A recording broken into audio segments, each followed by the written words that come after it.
Greetings all, this is part 2 of the GitLab highly available horizontal scaling tutorial. Once again, we're going to be going with this installation with the exception of there will be 1 load balancer, 2 application servers, and 3 Redis servers. Today we're covering the databases and PgBouncer. I've already installed GitLab on all of them following the omnibus instructions with the exception of not passing in an external URL. So let's go ahead and get to it. Once again, GitLab version 11.11.3. So we're going to go ahead and start on PgBouncer. Once again, we've set up the host file to talk to one another, so we have all that information. So we're going to go ahead and start by generating a password hash that we will be needing for the other installations.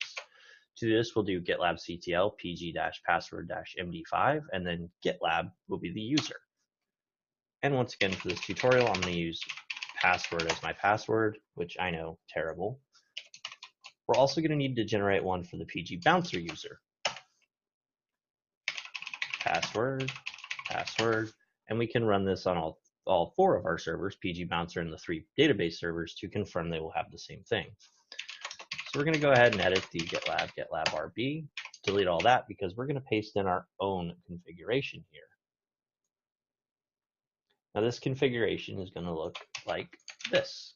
What we're doing here is disabling all components except Postgres and repmgr and console, which is what the Postgres role will do. We're also going to set up the configuration to listen on all interfaces, to tell it hot standby is on, to set the wall level to replica, and the shared preload libraries, we're going to load up the repmgr functions. We're going to tell it to not do auto migrations because it's not something we want.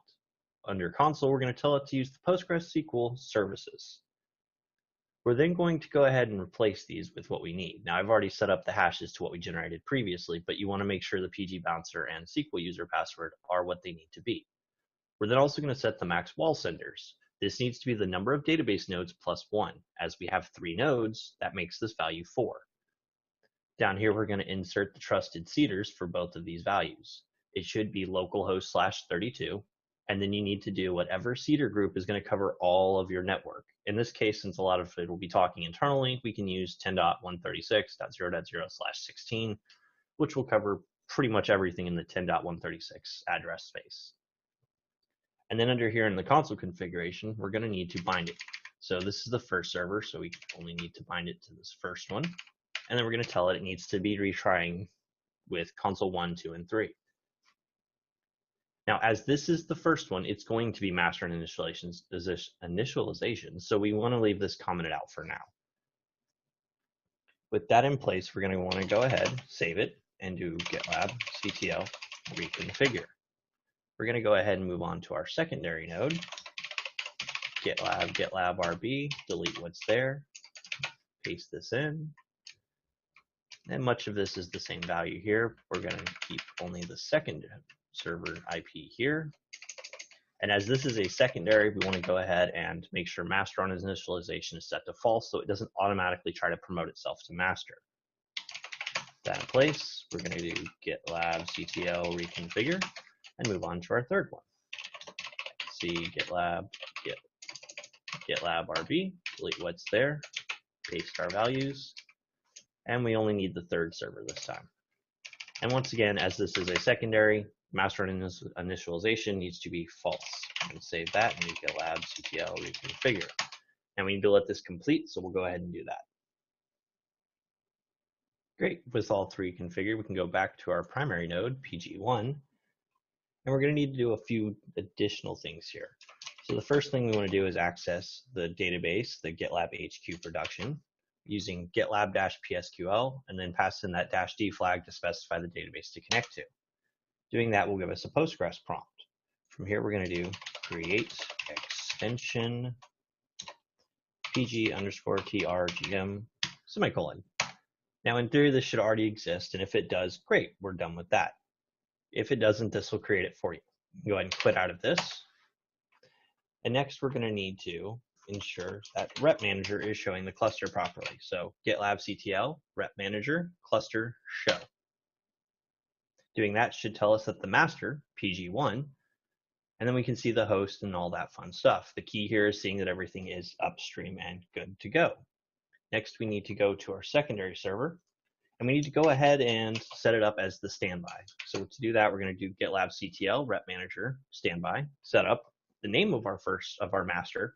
And I'm going to pass the -w flag in there so we don't have to wait 30 seconds.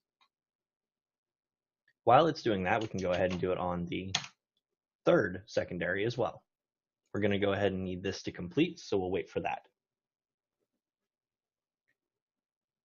With that done, let's check on the third. Third is done as well. So with all of those set up, we should be able to rerun the gitlab-ctl repmgr cluster show. And now we should see that we have the master and then the two standbys. The key here is everything is showing alive. We're not seeing any errors here. We can run that on all three servers and see the same details.